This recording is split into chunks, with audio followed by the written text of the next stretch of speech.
जो नीले कबूतर कल तक राम मंदिर पर सवाल उठाते थे, जो नीले कबूतर कहते थे कि मंदिर बनेगा तो क्या होगा, जो नमाजवादी कहते थे कि मंदिर बनाने से क्या होगा, आज वही नीले कबूतर और वही नमाजवादी क्या चिल्ला के कह रहे हैं कि हमें महाकुंभ में एंट्री नहीं दे रहे हो। जब आपका भरोसा नहीं है, जब आपको मानना ही नहीं है जिस चीज का, आप हज पे जाते हो, हिंदू वहां पर जबरदस्ती करते हैं क्या? कल से हज पे हम भी घुसने लगे कि नहीं जी हमें भी वहां पर कमाई करनी है, धार्मिक कार्यक्रम नहीं उनका धार्मिक कार्यक्रम है, हमारी तो शादी ब्याह चल रही है, ठीक है, आइए यहाँ पर अब्दुल्ला जी खाना खा के चले जाइए, भंडारा थोड़ी ना हो रहा है। पहले ये अब्दुल को समझना पड़ेगा कि महाकुंभ होता क्या है। अब्दुल समझता नहीं, वो जबरदस्ती घुसने की बात करता है, और जो जबरदस्ती घुसेगा तो कहीं ना कहीं तेल पिला के लाठी रखना पड़ेगा ना।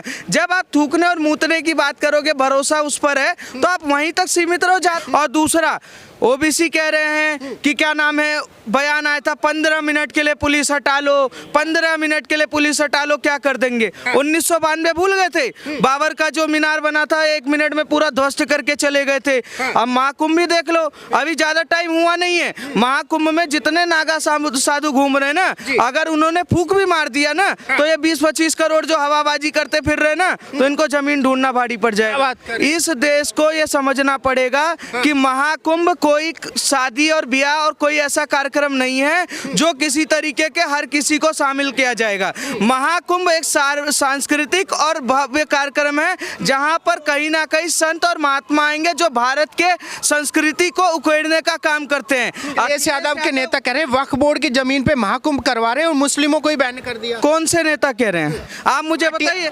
भाटिया जी हैं, कई सारे नेता। मैं कह रहा हूं उन भाटिया जी से, लाठिया जी से, टाटिया जी से हम एक ही बात बोलना चाहेंगे कि इस देश में सारी की सारी जमीन छत्रपति शिवाजी महाराज, राम की और भरत की है। इस धरती को भरत भूमि कहा जाता है। ये अल्लाह और वल्लाह की धरती नहीं है। यहाँ पर चलेगा तो चलेगा सिर्फ छत्रपति शिवाजी महाराज की जय, ठीक है। हम किसी का धार्मिक विरोध नहीं करते।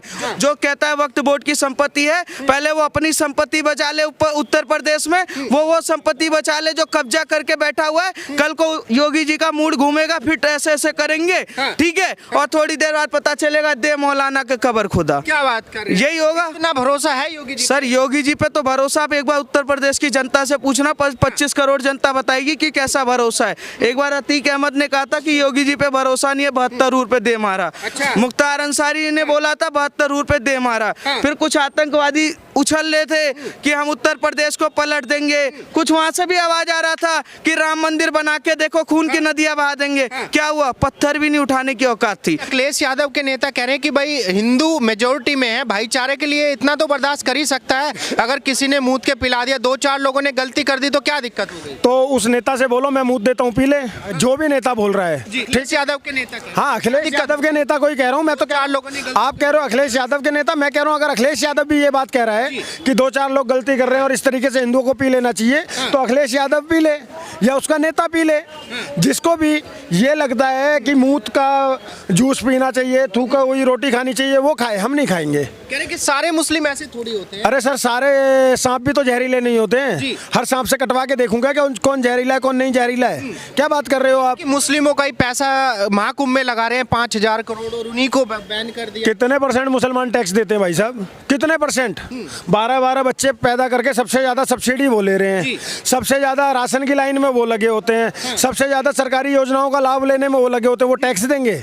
आपको लगता है क्या वो टैक्स देंगे? हमारे टैक्स का पैसा है, हमारे टैक्स का पैसा है, हम देते हैं वो टैक्स। पहली बात। दूसरी बात, हमारे मंदिरों का सारा पैसा तो सरकार के अधीन जाता है। मंदिरों का पैसा? हाँ। कितना पैसा जाता है सर? अगर आप अंदाजा लगाओगे लगभग 1 साल का 30 लाख करोड़ के आसपास मंदिरों का सरकार के पास जाता है। उसमें से अगर एक कुंभ पे 4000-5000 करोड़ खर्च भी कर देते हैं तो कौन सी बड़ी बात है? आपको पता है इस कुंभ में लगभग 45 से 50 करोड़ लोग जा रहे हैं हिंदू। अगर एक हिंदू 1000 रुपया भी खर्च करता है, 50,000 करोड़ का रेवेन्यू जनरेट हो रहा है। 50,000 करोड़ में से 5,000 करोड़ निकाल भी दिया तो भी 45,000 करोड़ का रेवेन्यू किस सरकार का जनरेट हो रहा है? तो आप ये रोना क्यों रो रहे हो? और वो पैसा हमारा है। और तुम्हारे खाने, वो कहते हैं घर में नहीं दाने अम्मा चली भुजाने।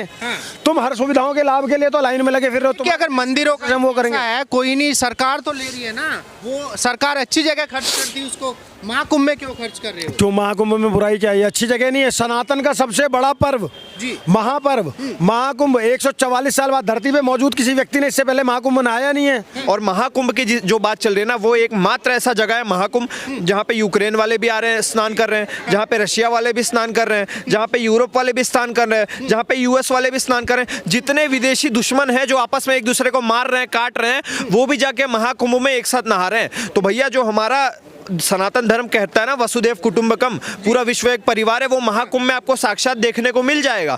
हम ऐसा नहीं करते कि भैया रशिया वाले हैं तो तुम मत जाओ, यूक्रेन वाले हो तो तुम मत जाओ। हमारा काम ही है लोगों को जोड़ना। अब तोड़ने वाले ने तो पाकिस्तान में आपस में एक दूसरे को मार रहे काट रहे हैं, अफगानिस्तान में एक दूसरे को मार रहे काट रहे हैं। तो भैया जो हमारा धर्म है उसने बहुत पहले से ही लोगों को जोड़ना सिखाया। और महाकुंभ आज से नहीं चल रहा है, वक्फ बोर्ड 2 दिन पहले बनी है। और हमारा जो महाकुंभ चलता आ रहा है वो भैया हजारों साल पुराना महाकुंभ है। तो भैया आपको हमें ज्ञान देने की जरूरत नहीं है। आप अपने चड्डी का छेद पहले बंद करो, उसके बाद हमारे चड्डी में छेद देखना।